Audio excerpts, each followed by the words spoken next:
Michael, really glad that you are joining the show. Do you mind telling everybody who you are, a little bit about you and about your company? Yeah, for sure. So, first and foremost, I am a friend to Rob Echeverria. And so I'm super excited to be here with you. I own a financial literacy company, and this financial literacy company partners primarily with colleges and universities teaching their students about money. And so I do that through live and engaging workshops that are either virtual or in person. I do that through professional development of the staff. And then I also have an on demand curriculum for the students. And so, been doing that now for a few years, and it's been a blast. I enjoyed it a lot. So let's unpack that. Yeah. So there's three different arms to that. Your, I like that you said live and engaging. And when you first told me about what you did, in my head, it sounded like the most boring thing ever. Like this is what you go around doing. And I know your personality and how exciting you are. I don't Yeah. know why I didn't connect the dot after seeing you actually talk on a stage and in front of people. I'm like, oh, okay, this makes more sense. Um, can you tell people what live and engaging means? Yeah, most definitely. And if this is something that ends up on YouTube later, I can send you this clip to B-roll it with. But live and engaging means that we I believe that in order to educate people, you got to engage them first, right? Especially when you're talking about students, because at the end of the day, high school students, college students, like they don't care. They don't give a rat's behind of how much information you know, but they do care that they are learning but having a good time. So I have a lot of games. I have a lot of activities. I have a lot of exercises. I tell my story in a way that makes people laugh. I typically break things down into three steps, whether it be, how to win in your personal finances, how to invest in the stock market, how to do this, how to do that. And really, it's focusing, really even creating competition too, right? So I create competitions within my workshop. Some things are financial related competitions, some things aren't. I bring a money bag, and this money bag, I pull it out, and students, when they answer questions, they see the money in the bag, and I'll throw $100 bill in there, and they're digging in the bag and stuff, and they're like, oh man, like, can I win cash? And so it's a very like fast paced, like interactive environment.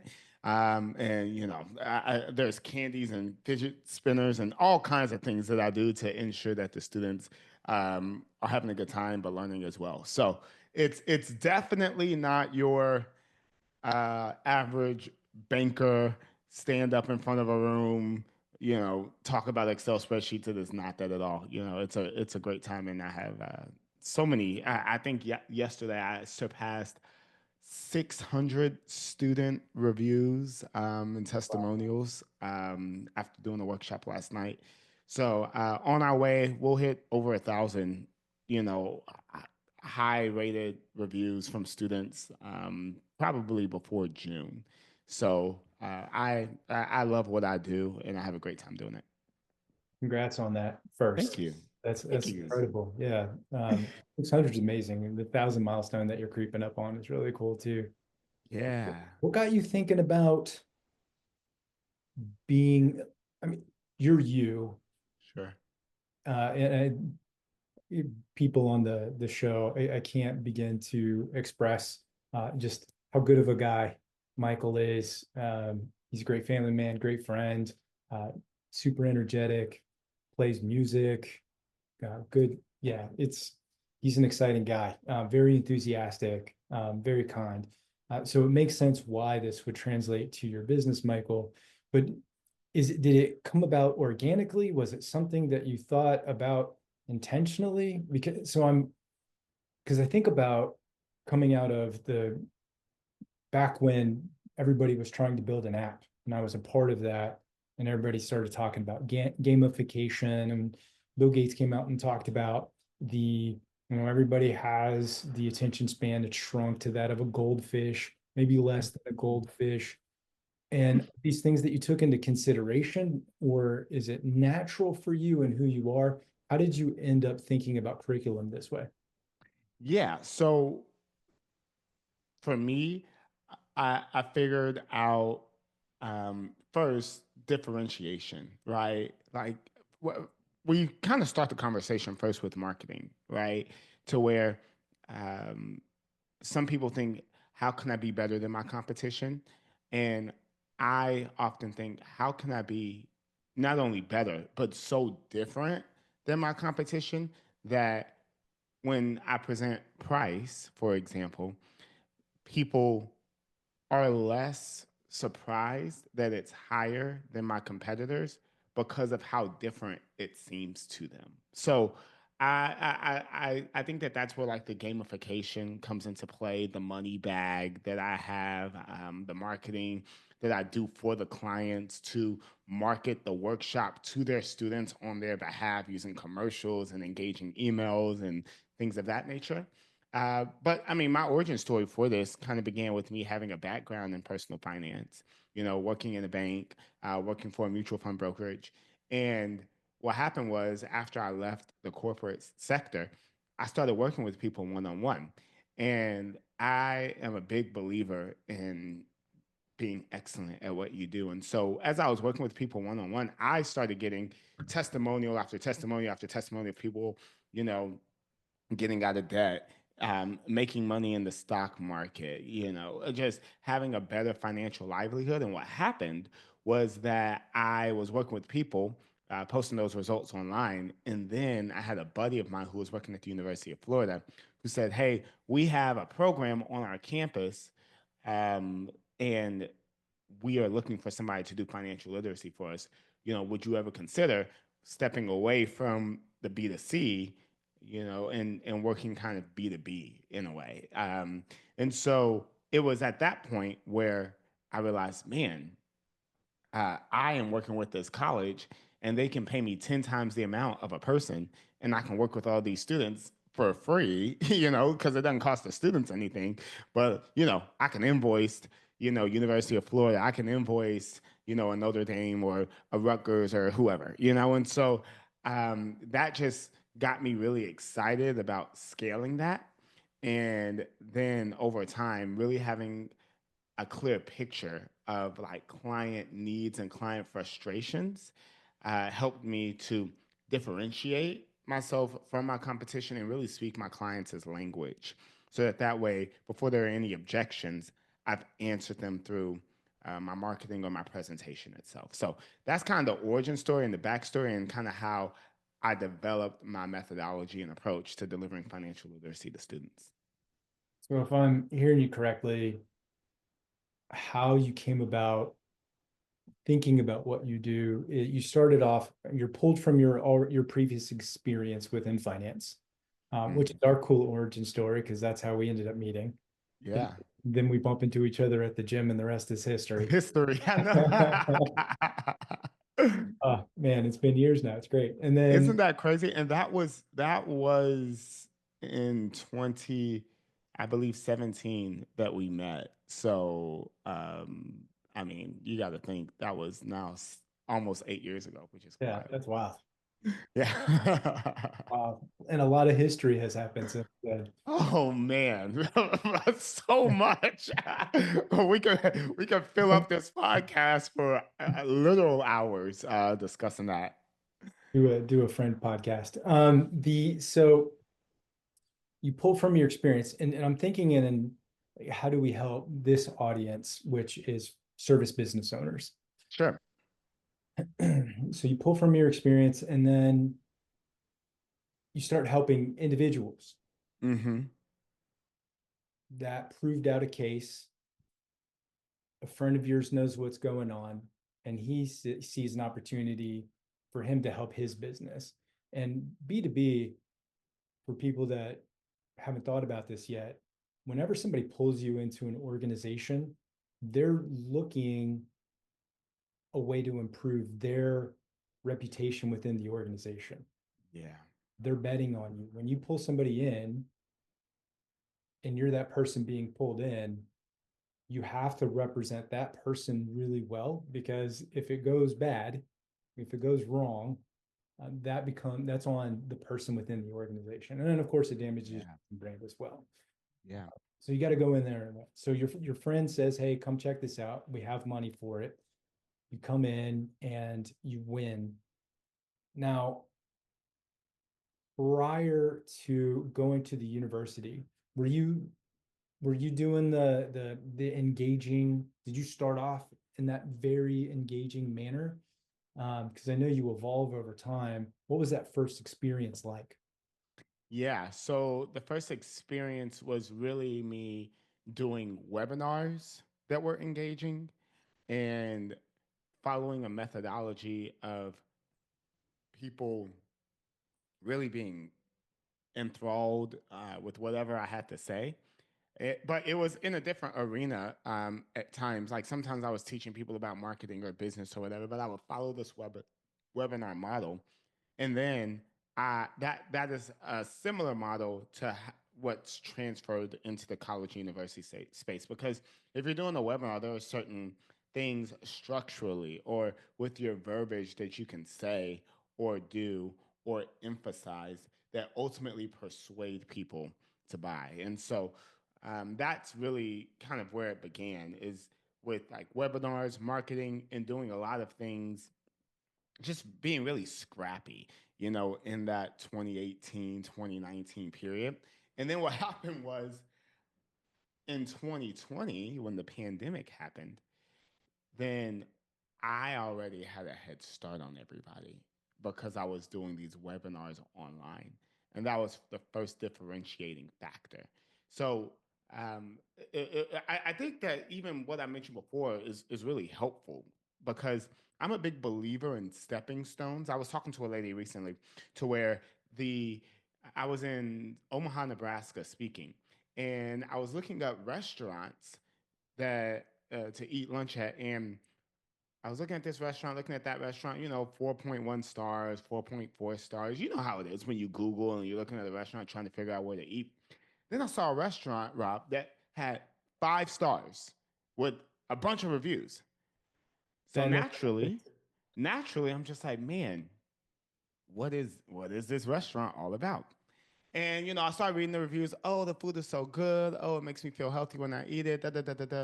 And I'm just like, that's still not really giving me the information. And you know what? Then boom, it happened. I saw the review that I was looking for. And you know what that review said, Rob? tell me. It said, uh, I have been eating this restaurant's food for years because I was subscribed to their meal prep program. I am so excited now that they have a sit down restaurant that I can go to at any time.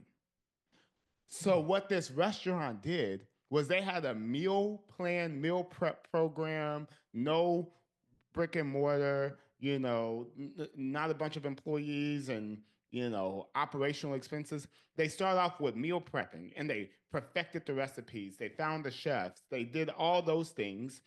And one, in the meal prep, right? They got the customer feedback they needed on the meal prep side so that when they eventually launched into a restaurant, they knew the food was good. They had a dedicated customer base already there. They had an email list and a text list and everything. They had a grand opening.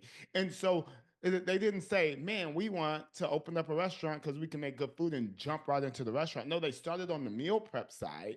And then over years and testimonials and reps and refinement, boom, now 5-star reviews, right? So I think that that's really helpful because even with my story, it didn't start off with me working with colleges and universities and landing 15, 20, 30, $40,000 contracts right out the gate. What happened was that I was working with people and I would charge them $97, and I would do the best job that I could for $97 and then get a testimonial. And then I raised my price again, to $497 for a 6-week program or 2 payments of $275, right, for a 6-week program and not work with people one on one, right? Then it was around that time that my buddy who was working at the University of Florida, I started working with schools, and then I would do a workshop virtually and it'd be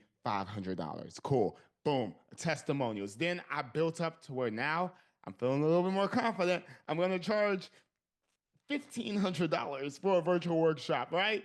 And then I got a little bit more confident. Now I'm charging $3,000 for an hour for a virtual workshop. So stepping stones for service-based businesses. Stepping stones are a huge, huge piece to actually winning, because ultimately, when you get to a certain level, people are, as you mentioned, less concerned about price and more focused on getting what they want for the value that they pay, right? So that is what I would tell other service-based entrepreneurs is, if you're not feeling as much traction as you'd like, what are the stepping stones you can take, right? Like like right now, I can even give an example. Like right now, a lot of the programs that I work with are federally funded, and with the new administration that's in office, a lot of federally funded uh, grant programs are kind of in a little bit of a limbo phase and a little bit in jeopardy. So what I'm thinking through right now is I'm thinking, okay, how can I transition my expertise and all of these testimonials and things that I have? Now I know I can do. I can do a great job. How can I transition that into maybe a corporate context, right? To where I'm not working with colleges and universities, but now I'm working with, businesses and corporations and working with their employees and helping them to become more financially literate. I'm thinking to myself, man, how do I, add that to my arsenal? And if I found someone who had successfully, with testimonials, like taken somebody who was already successful in the school space and say, here is the exact process that I've had these 10 people follow to transition them from schools into corporations, and you fit the ideal profile of somebody who would easily be able to do that, I would pay that person a considerable sum of money because I would have the confidence that they could do what I would like for them to do, right? In that same way, for people who have service based businesses, do you have 10 testimonials, 15, 20 testimonials, right? To where it is undeniable that you can give people an end result. When you have that, then business really begins to take off and flourish. I love this. Our mascot for Buildwise Media is a tardigrade, which is, they call it a water bear. It's this really tiny creature that you can shoot it into the vacuum of space and it will survive. You can find them deep in the water. They're one of the, if not the most resilient creatures on the planet.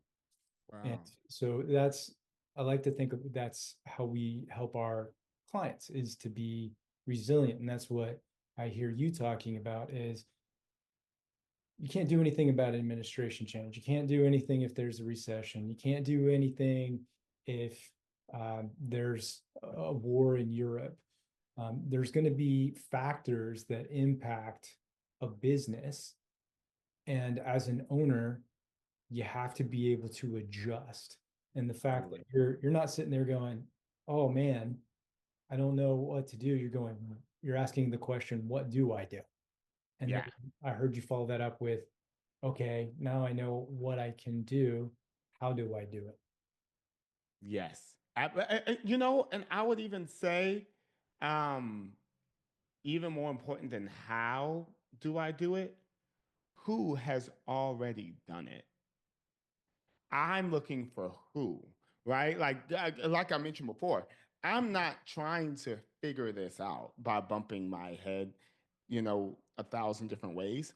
I'm Yep. thinking to myself, who has already done this that I can pay a considerable amount of money to in order to help me do it like that, So that I think that the question of who, not how, has been really instrumental in helping me um, build what I have so far. Now that's a great way when you start thinking about partners and that help you accelerate, whether it's somebody that's truly an expert in their field that's already done it. Hey, can you advise me? I know Alex Harmozy, when he didn't know how to run ads. So he sat down, he paid somebody to sit down with him and teach him ads. The guy was like, I don't teach ads. He goes, how much does it cost for you to teach me how to teach ads? And there was a number. Everybody has a number. Everybody has a number, and that's how he learned. And it can be with a freelancer, it can be with, you know, an independent consultant, it can be with a boutique agency, it can be with a large consulting agency. It just depends on the need. You don't have to go it alone. Was there a moment in time that you thought you had to go it alone, or was this always obvious? Hey, let me find the smartest, best person that can help me move faster. Um, that's a really great question. I think that there was a period in time to where I felt I had no choice but to go at it alone because I didn't have money. And so, because I did not have money, I was not going to ask people to volunteer their time to help me, Mm. because, I respect, what people do for work.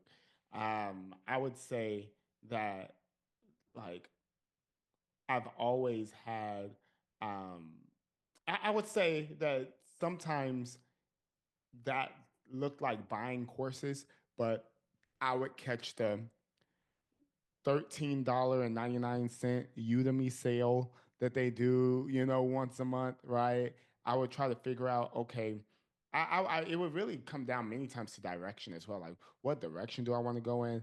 I'm thinking about doing this, but I'm passionate about that, and I want to do that. But does this make money? Like, and so what I wanted to do was in flux for a long period of time. And I think that what probably would have been more helpful for me is, who do I want? It kind of goes back to that who, not how, right? Like, who do I actually want to serve and help? And not just from an ideal customer avatar perspective of like demographics, psychographics, and all that stuff. I want to help Susie, who is a 28-year-old female that likes Lululemon, but also matcha lattes. Like that's one side of it. But really, I think I wish I would have thought bigger in regards to like what companies and corporations do I want to work with, right? And then eventually that led into school. So I think that once I figured out who I was serving, it gave me greater clarity on who I needed to help me get to that point. So what happened was, here's how it happens. It happens to where you don't have any money and you have to go at it alone. But then you get scrappy, and cut your teeth, get your reps in, and then you get to a point to where maybe you're making, I don't know, $100,000 or something like that, $120,000, let's say $10,000 a month, to where you're like, I have stuff, I'm figuring things out, but it's not maybe consistent. Maybe some months I'm doing $10,000 and other months I'm doing 30. Like it's kind of just kind of all up in the air. And then what typically will happen is like you kind of catch a couple your your reputation kind of builds, and then you maybe catch like a nice break, right? To where you know you land a big client, or you see this opportunity, or you do this. Okay, now you're at like that $200,000 mark, which is when you, how would I say it? I would say like you're like, I know how to make money and I make too much money to maybe go back into a corporate context, but I'm still scared because I don't know like how consistent this is. Like I'm maybe working on this contract or that contract for 3 months here, 6 months there. Like it's still kind of up in the air.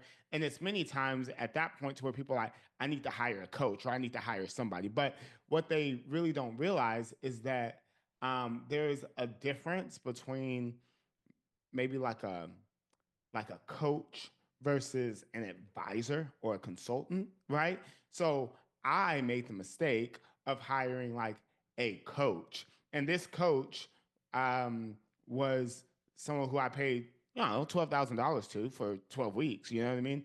And it was not what I was looking for because it was a lot of rah rah motivation. Like it was kind of like idea generating maybe. And I'm just like, man, like this is not giving me what I need when I really needed like someone who was more so an advisor or a consultant, someone who had done what I am looking to do and could give me clear steps on how to accomplish that which I am looking to do. And somebody who understood like the fundamentals of business that go with that, right? Because as it relates to business, there's attention, getting your enough people's eyeballs on what you do, attraction, which is when people will opt in to learn more, acquisition, which is when they exchange money for your services, fulfillment, which is you fulfilling on your promises, and then retention, and then feedback, actually, so that way you know that what you fulfilled on met their expectations, then retention and ascension, right? Retaining the customer for longer periods of time and then ascending them into higher tiered products and services, cross selling, down selling, upselling, all the selling, right? And so if you're talking to somebody who does not know those 7 facets and how to accomplish all 7 of these facets specifically in the area that you want to succeed and win at, then that is not a coach or an advisor that you need to spend a lot of time with, right? Like if somebody wanted to do what I do, I could tell them, here's how you get the attention of a lot of people who are in this target market. Here's how you attract them with the messaging that matters to them. Here's how you acquire them. Here's what you charge. Here's how you fulfill. Here's how you get the feedback. Here's how you attain them long term. And here's how you ascend them up the value ladder. Like I can make that super duper clear. Um, and so if anybody, but it took me burning through a bunch of money to figure that out. So your audience won't have to spend 50, 60, $70,000, losing money and figuring out like why am I not successful when I've invested money in coaching and I've done all the things that the YouTube gurus have told me. Like no, like the actual steps are figuring out what your end goal is and then finding someone with a proven track record who has accomplished what your end goal is with people who are like you so that way your progress is accelerated. There's two things here. One, I want to start off with this question is this is going to be good for the people to hear. We grab all the free information that we can get. Hopefully that's what people are doing, educating themselves about their business and about business. I like when you mentioned, everything that goes around it. And then you buy a course and then, or a coach, and that investment, when you're done with it, you're saying, you know what, that wasn't all that great. And people, that will cause people to either shy away or they'll go, oh, that person's stupid, or that course is stupid, or that video is stupid. But in my head, I've always been able to extract something that I can take and run with it. So I want to see if it holds true now with that 12-week, $12,000 rah-rah person. Was there something that you were able to go, you know what, that is at least the piece of gold there, and we're able to run with it? Yeah, for sure. I think that it did a couple of things. The first thing it made me realize was like, man, um, the power of persuasion. Honestly, I'm just like, man, I invested quite a bit of money into something that I didn't fully even know what I was buying. Um, and you know what's so interesting about that, Rob, is that you want to know this was during the pandemic. This was in that I invested in that coach. It was probably October of 2020, and I was in a unique situation because me and Amanda were making probably about $20,000 a month at that time. And who's Amanda? But hmm? Who's Amanda? Oh, Amanda's my lovely, lovely wife who I've been married to happily for now almost 11 years. And I, we were in a situation to where we were making about $20,000 a month, but I we were living with my grandparents in Louisiana because we were transitioning from Georgia to Dallas. And my grandparents they like, oh, if you want to buy some groceries, you can, or like pay the light bill. But like, they didn't ask us for anything. They were just happy to be there with their grandbabies and great grandbabies or whatever. And so, what's so we were making $20,000 a month, and we were, you know, like with very little expenses. So in my mind, I'm thinking, oh, this is when I invest and double down. So I invested in that one coach, and I was just like, I wish I had something that was more tactical, more practical. And that was in October. And then I hired another coach in November. I paid this coach $16,000 for I think it was like 16 weeks actually. And you want to know who that coach's name was, Rob? Tell me. A guy by the name of Alex Hormozy. Man, you couldn't get the guy to sneeze on you for that right now. It was un unbelievable. I mean, I feel like it was like I bought Nvidia like 10 years ago. Like it was like that's how it felt to be on. And there's YouTube videos. There's one in particular actually on Alex Hormozy's YouTube channel with me and him talking on a coaching call. Like it We is keep that video for the clip. yeah. Okay, say no more. Say no more. Yeah. Um so when I tell you that being in Alex's coaching program was a game changer, I was just like, holy smokes, this guy's the smartest guy in business I think I've ever met. And so it was actually funny because whenever he started like doing YouTube videos and things of that nature, I was like, you know what? I know that this is going to take off. Because I mean, I don't know. At that time, he maybe had I don't know 7, 8,000 followers or something like that on Instagram, and his YouTube channel was small or whatever. But I was like, I know that this is gonna blow up because he is teaching people on YouTube the same exact stuff that he tells us in our mastermind, and I paid him $16,000 for it. The only difference is that I could pause him or unmute myself and ask questions for my specific business and situation. But the information is all the same. That's how I knew that 100. We got the advanced copy of $100 million offers uh, b- right when it hit, or right before it hit Amazon. He was like, "Hey, I want you guys to take a look at it," and that was Alex teaching us how to run a marketing agency. I do Mm. not run a marketing agency now.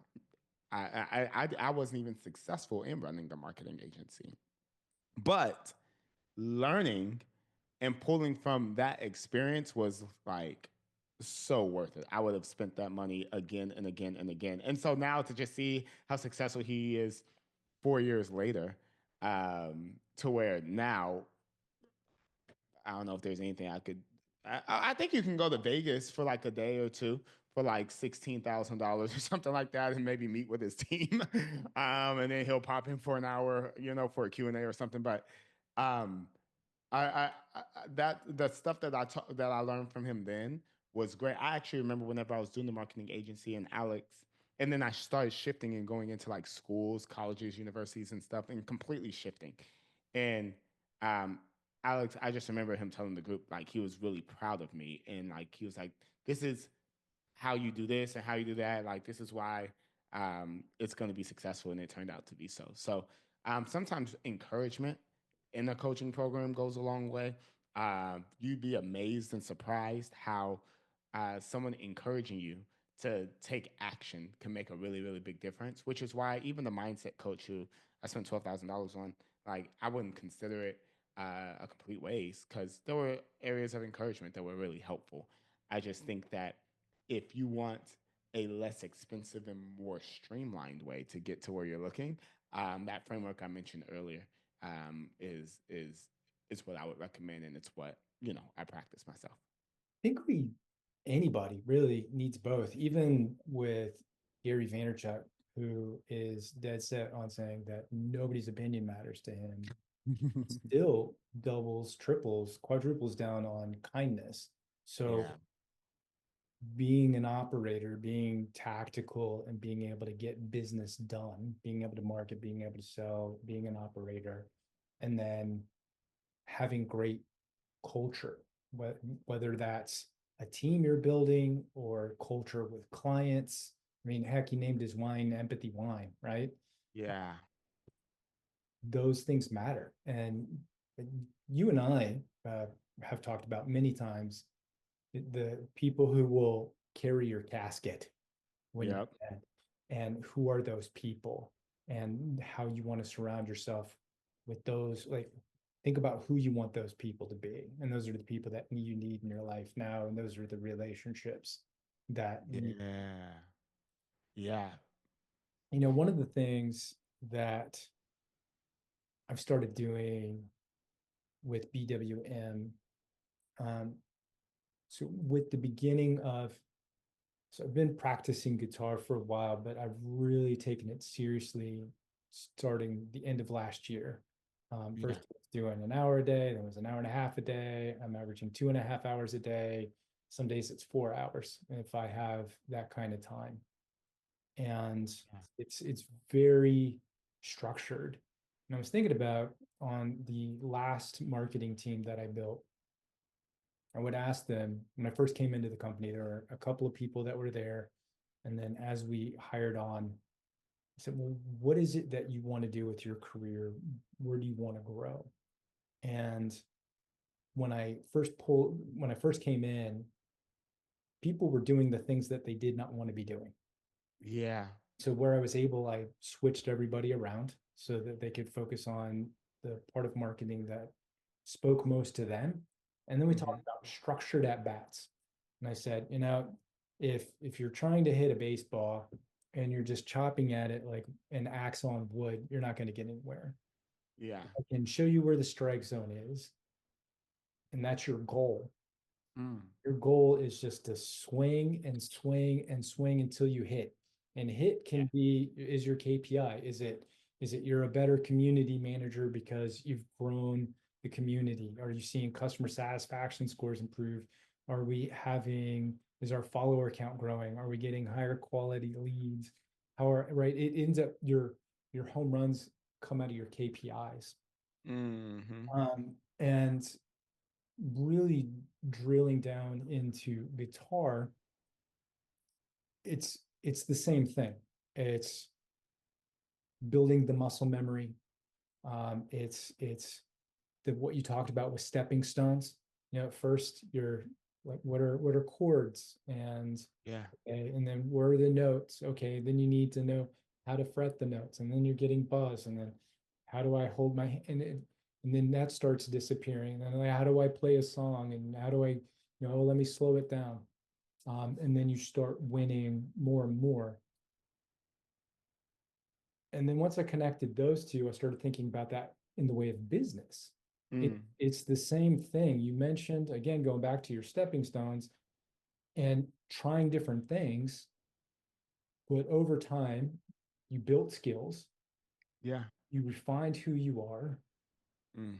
I mean, you're even in 2020, after spending years of your career and then becoming an entrepreneur and growing, you tried an agency that wasn't for you. You, I would dare to say that one of the key reasons that you ended up hiring the rah-rah coach, goes back to a Tony Robbins thing, is you didn't know which question to ask. Hmm.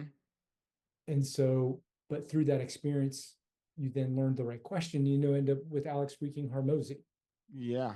right? And so internally, that's how we've started thinking about our clients and how to connect. And we're doing it through the lens of guitar of, we talk about crawl, walk, run, fly, and enterprise. And so, but here we've made it simpler into, here's our beginners. These are your newpreneurs. Yep. Here's our intermediates. Yep. And then we have our advanced stage. Yep. And so thinking at it in those blocks, because I liked when you would go, you know what, I need to dial into my community and start doing webinars, and you learned how to run those so well that you were able to translate that into your presentations at the universities. How did you build your initial audience? So for the new person that she's going, I'm going to start selling cupcakes, or another guy who's going to go off and become a luxury pool builder. how did you seed your audience to where you did have people you could email, to where you did have people that you could tell about a webinar? Yeah, I think that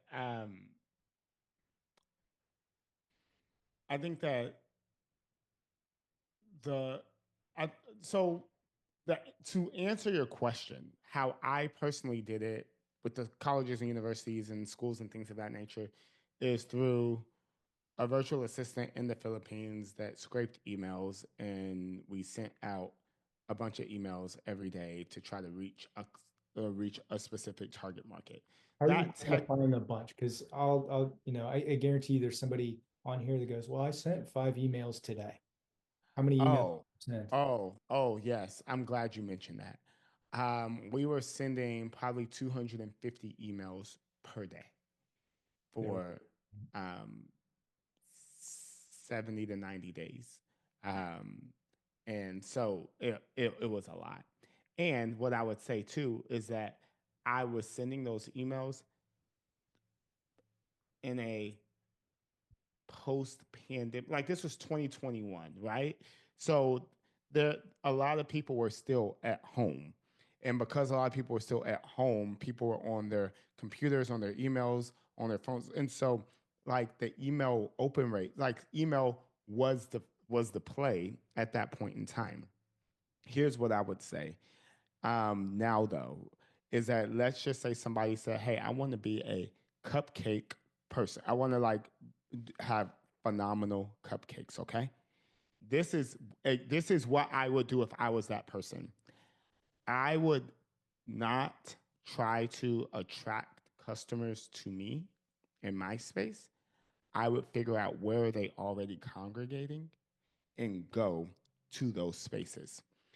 For example, let's take cupcakes. If I were doing if I were a cupcake person, you want to know what I would do?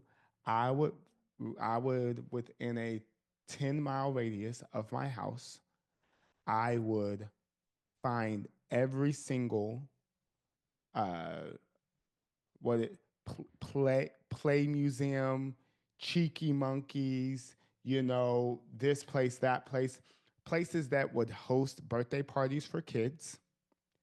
I would go in, I would bring in a half dozen cupcakes to that place and ask if I can meet with the manager or something of that nature and just say, hey, I know that you're getting calls every single day from people who want their kids to have birthday parties here. Everybody, when they do a birthday party, wants what? Cakes and cupcakes, right? And so I wanted to extend to you the opportunity. Um, Only if you love the cupcakes. If you taste the cupcakes and you don't like them, please give me feedback on what could be better. But if you love the cupcakes, then I would love to explore a partnership opportunity to where whenever somebody uses me as the cupcake provider for at your establishment for a birthday party, I give you a kickback or a cut, or something like that, to make it to sweeten the deal for you. How about that? And so Yeah, um, oh, yeah.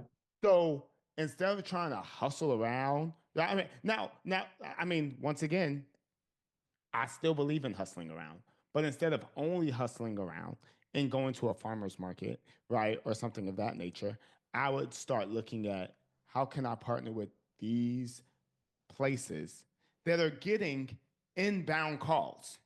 They're getting inbound calls, and it's just like, they're getting inbound calls with my target customer. How can I partner with them to create a great experience, right? And so those are some things that I would consider. Maybe it's just like, hey, if anybody calls, and they set up a birthday party with you, you can use it as part of your promotion that they'll get. You say, hey, we have a cupcake provider that's here that has phenomenal cupcakes. And they give 20% off anybody who books a party with us. So, we have the best, birthday place in town, and you get to save on the cakes and cupcakes as well, right? So Yeah. that is kind of what where I would start um, with something like that. So if it was a pool um, installation, I would find what are the businesses that would be that same market, but they don't do pools. So I would probably find people who do like uh I forgot what those things are called. Like is it pergolas or like like the Yeah. little like Little open, open walled covering, right? yes, exactly. Yeah. That are outside, right? Yep. Well, if somebody's buying a pergola, then you know what? They're looking to enhance their backyard experience. They may be wondering, does this company that do pergolas, like, do they do pools? No, but we know this company and we partner with them. So I would start thinking that first, and then going from there. All right. So let's actually drill into that. I'm sure you've had conversations. There's people get good at a skill, Yep. and let's go. Let's do let's stick with the pool builder. Yep. So they go and they apprentice under someone, they gain the skill, and they go, okay, now it's time for me to go do my own thing. I want to be a business owner. Mm-hmm. They learn the trade, but they haven't learned to sell yet. They haven't learned business operations. They haven't learned marketing. And it can feel daunting because they're also go, okay, now I need to hire a team that can help me do the work. I have to manage the team. I have to manage a project. I have to do design, whatever. It can Mm. feel overwhelming because Yeah. you have to do those steps. It takes time. Um, how have you run into somebody that they didn't have quite have the mindset yet of, you know what, I can call, text, email, and stop into the pergola company, or I can Sure. reach out to somebody that already cleans pools, is maybe Yeah. in pool maintenance, you know, Yeah. that's revenue, even though I'm not doing a full design and it gets my name out there. Uh, Yeah. how do you get them to break through that wall? Or you're not the coach, but what would you say to somebody that hasn't broken through that wall yet and you can see the hesitation? I would just say look for win-wins. The reason why many people don't do that is because they're thinking, how can I have this company just like me and send me free business Hmm. um, when they're not maybe offering like a win-win situation that that creates that. Um, that's one thing. If someone is just fresh, new, like in it, um, 50% of a watermelon is better than 100% of a grape, right? So the the idea of sharing the love on the front end is helpful because I think about even whenever I got into schools and things of that nature, like my buddy who was telling me about it. I remember landing contracts and engagements and stuff with schools, and I would break them off 20% to introduce me to people to do this, to do that. Like I would, I would. That's how. Like I thought to myself, I'm going to buy into relationships, and that's important, Um, and then the other side of that too is actually being excellent, like actually being great at what you do. So, and this kind of goes on the onto the sales side, but whether it's selling somebody on partnering with you or selling somebody on doing business with you, like I've said it before and I'll say it again, I'm a big believer in actually being good, like legitimately. Like I'll actually um, pull this up because I want to kind of show people the the mindset that I go into as I'm talking to people about my business and partnering with Simple Money Academy. I'm going to share my screen here in just a moment, if that's okay. Let's see. Well, here's the thing. Many times, people you said don't have the confidence, right? Here's a framework for, I'm about to show you really my secret sauce on how I approach clients with confidence. Okay. So here's what it looks like. Before I even meet with a client or before I even meet with a school, I send them this PDF. And this is called the info guide. And in the info guide, the first thing that they see is this video. And this video has me talking. This is a client's giving testimonials, and it's showing me engaging with students. It's showing me, having a good time. It's showing people talking about, how much they loved and enjoyed the workshop. It's like me in action. Okay. Because you only get one opportunity to make a first impression. And so now people are seeing, oh, like this is a guy who seems like he has his stuff together. Okay. Like I'm seeing people, I'm seeing presentations. Some of the, like this presentation that you see with me with these professionals, those were presentations that I paid money to present to them. And so those weren't people who paid me, those are, I paid to sponsor a conference, right? They see the curriculum and things of that nature that I have for students or whatever. And so what's really cool is now, I have that. And then when people, after they watch this video, even if they skip over the video, right? Guess what? It goes right into this. Is simple money worth using? Well, the short answer is yes, but don't take our word for it because we're biased. But here are testimonials from other decision makers to help you choose what's best for you. Testimonial after testimonial. I was with a school yesterday in Peoria, Illinois. I sent them this and they said, wow, that's a lot of testimonials. Yeah, it is. And so now people see all these testimonials, right? And then I say, well, what's really cool too is that, this is testimonials from staff members, but for your students, I've gotten over 632 pieces of total feedback from students from all over the country. And students can go in and they can, you know, they'll share what their feedback is on a workshop. This was a workshop that I did yesterday. Literally, 100% of the students found it valuable. 100% want to hear me speak again. 100% found it educational, engaging, entertaining, and memorable. And look at all of this student feedback. Look at all of this testimonials. And when you scroll and you figure out, man, are students going to think this is valuable? Well, you know what?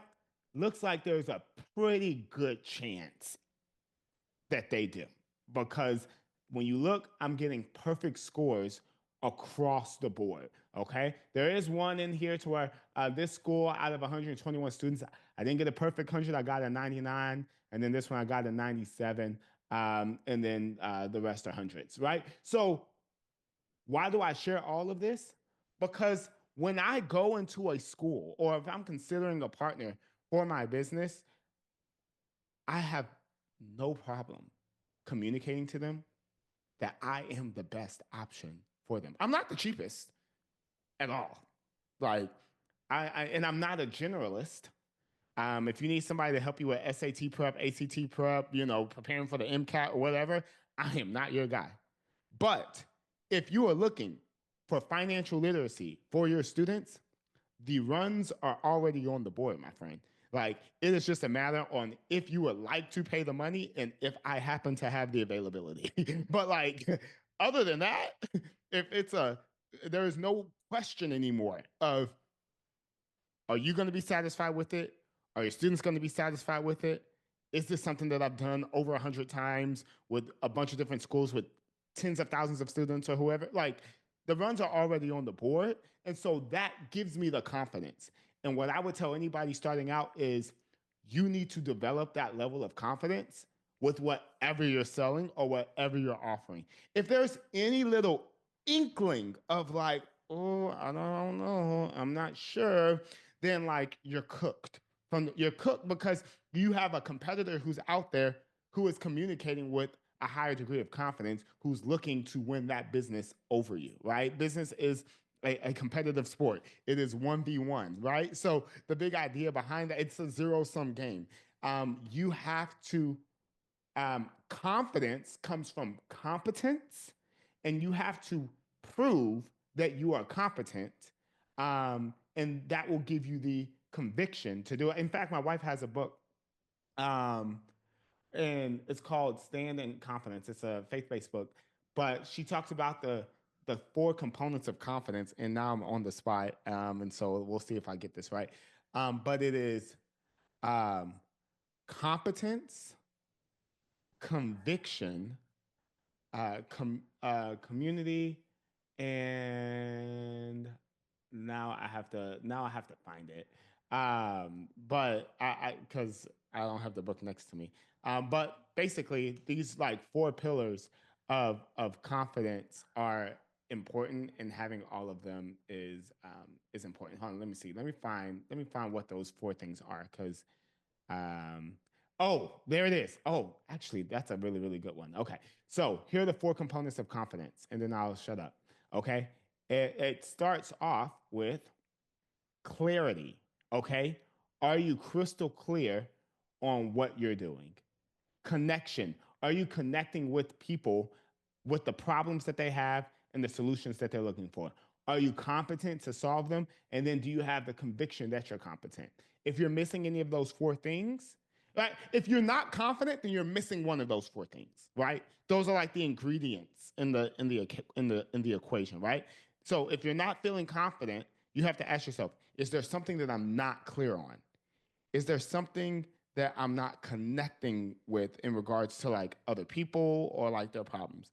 Is there a level of competency that I don't feel? And is there a level of conviction that I don't have? And so, um, for those people who are looking for confidence, I would go in that direction.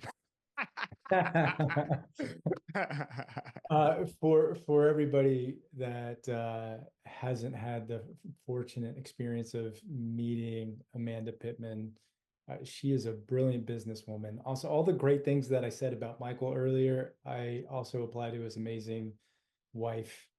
She's an incredible human being and an amazing entrepreneur. Yeah, So thank you for sharing her stuff with us. Um, I would be remiss to not talk about technology with you. sure. What role does tech play? Sometimes people think it's a cure-all, and it's not, because we have to learn how to maximize its value. Uh, Mhm. but it can also accelerate us. How does it work in your entrepreneurial journey, and how does it work at your company now? Yeah, I would say that to a great degree, tech is super simple for me. I'm not the type of business owner that has a bunch of like integrations and systems and things of that nature. Um, I really just do email. I got a calendar link, um, and email, calendar link, Zoom, and then we're off to the races, right? Like that, it doesn't. I don't have a really super strong tech stack. I mean, I communicate with my VAs via Slack and WhatsApp, and things of that nature. But I've been pretty surprised at the level that I have been able to operate at.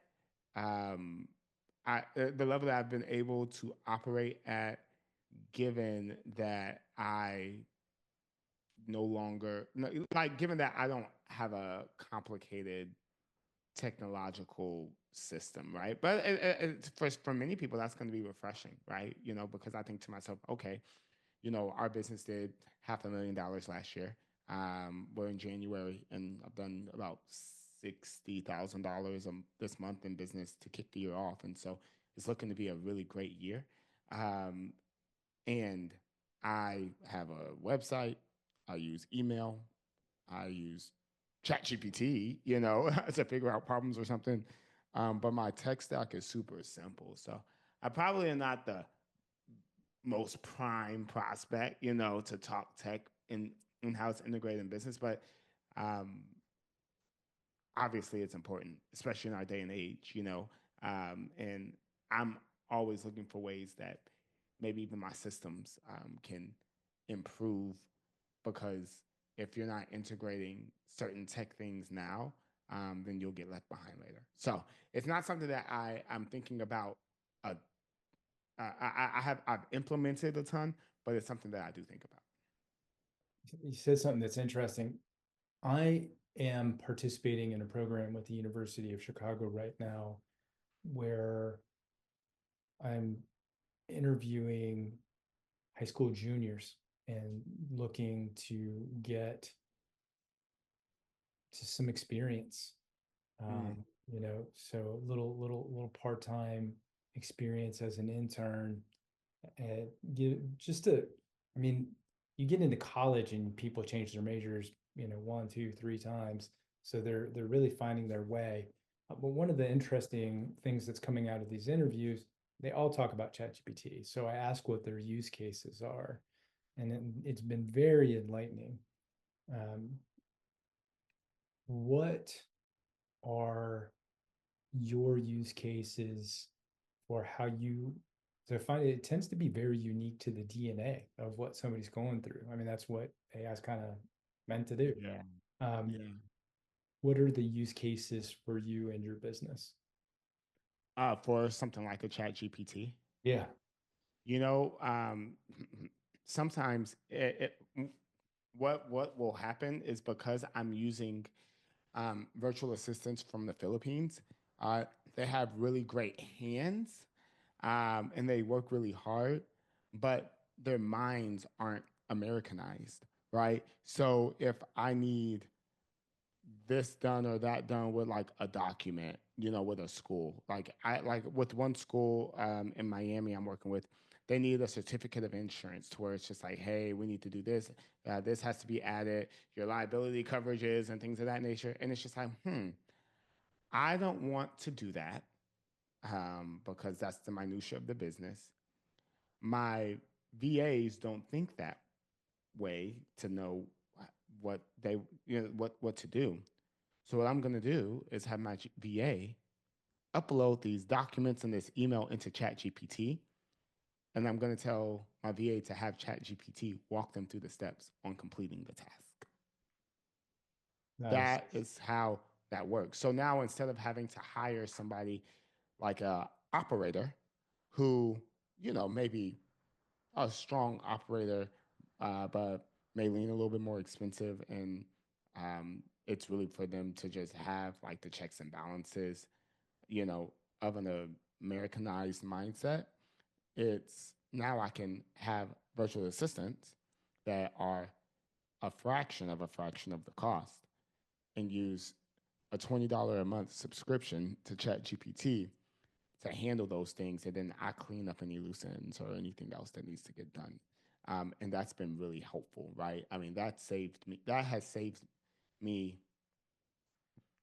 I mean, that's going to save me $30,000 a year this year, um, minimum, by having that. So that's how I use it. I use it to enhance the human the human that I've been able to hire at a lower cost versus like replacing um, humans altogether. That's a good way of putting that. Yeah, What, speaking of the technology and human intersection, when it was pretty early on for you, wasn't it, when you switched from thinking about social media as a consumer and became a producer? And we're sure. content out there meant to be consumed rather than just necessarily connecting with friends. When Sure. did that start? How did it morph over time? And is social media important in your business today, or is it more of a personal thing?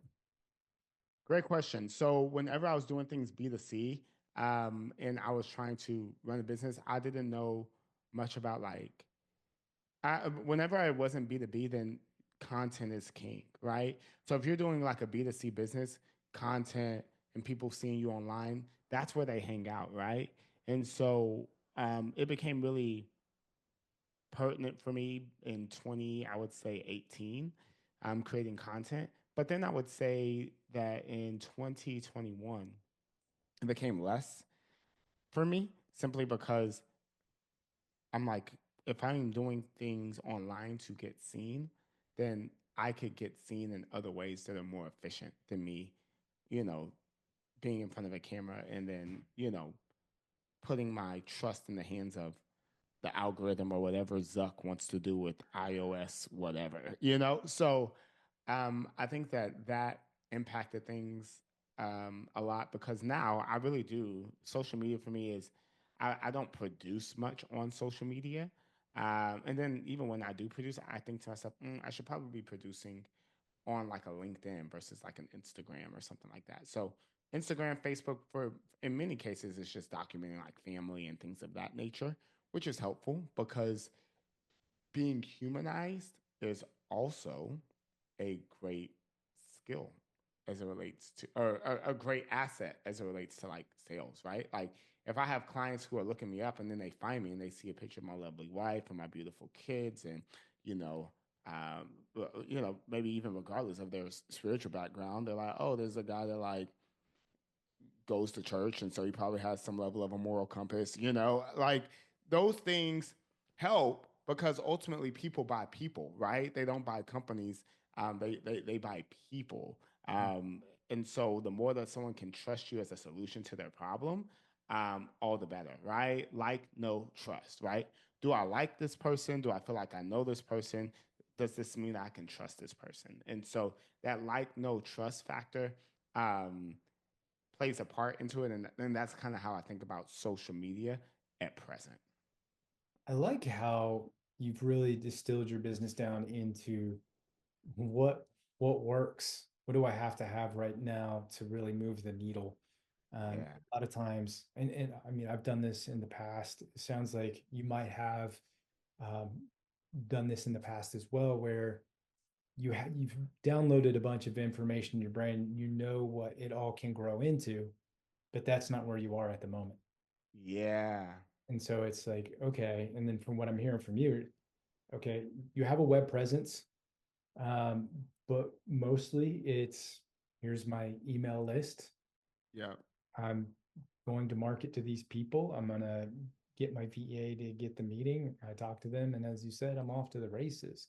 And that's yeah. the KISS method, right? Keep it simple. It's a very simple. It's very very simple, right? Because I don't have the type of mind that deals that desires to deal in things being complex.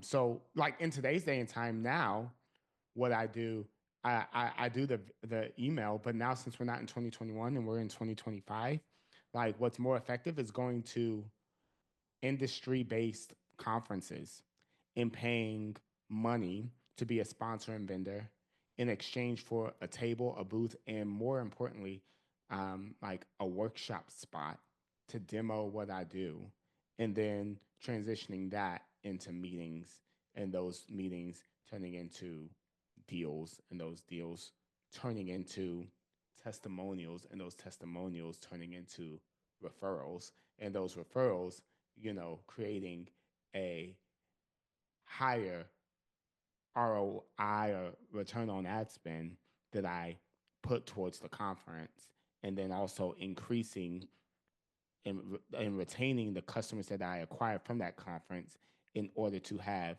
higher LTV that gives me the ability to reinvest back into these acquisition mechanisms, right? So it's a very, very simple business that I have. I go to conferences, I get leads, my VA follows up with the leads, helps to book appointments. I show up to the appointments, and the only thing that really gets in the way these days is just pricing. But many times we can work out deals and concessions to make it happen. And then we book appointments, we book a date, and then the VAs handle all the paperwork and contracts and things of that nature. And then I just repeat the process over and over and over. And so it's a very, very, very simple process. And it's turned out really great for me. So I'm not upset. Yeah. This is great for everyone to really hear about your journey. You you had a background, you leveraged that background to ultimately start helping other people on your own, one to one B2C, Yeah. while you were trying other businesses. Yep. That because you produced great work and you got those testimonials and you talked about yourself, Yep. someone from your network was able to invite you over into university, which gave you a new avenue to go after. Exactly. COVID Exactly. hits, but you, because you've taken time to educate yourself, because you took time to build a list when the world did shut down, you were able to capitalize on that. You were ready, you were prepared. Yes.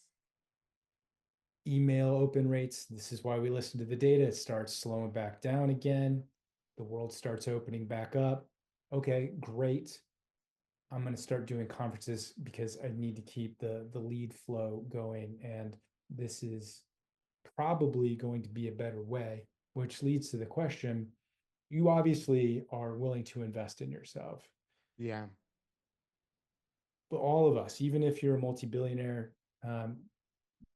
there's limited resources. Sure. How did you go, you know what, I'm going to try to invest in events instead of maybe go, I'm going to drop 100K on ads? How do you think about those kinds of decisions? I'm so glad you asked that because as you were sharing my journey, um, there's something that I did not mention. I what happened was I was doing some work for a client. It was Southwestern Oregon Community College. Yeah, and so I was doing work for them, and the lady asked me, "Oh, have you heard about this company?" And I was like, "Oh, I haven't heard of this company." And she was like, "They're similar to you. They don't do financial literacy, but they're engaging, they're fun, and y'all seem similar." And so I looked up that company, and I noticed that they didn't really do financial literacy. So guess what?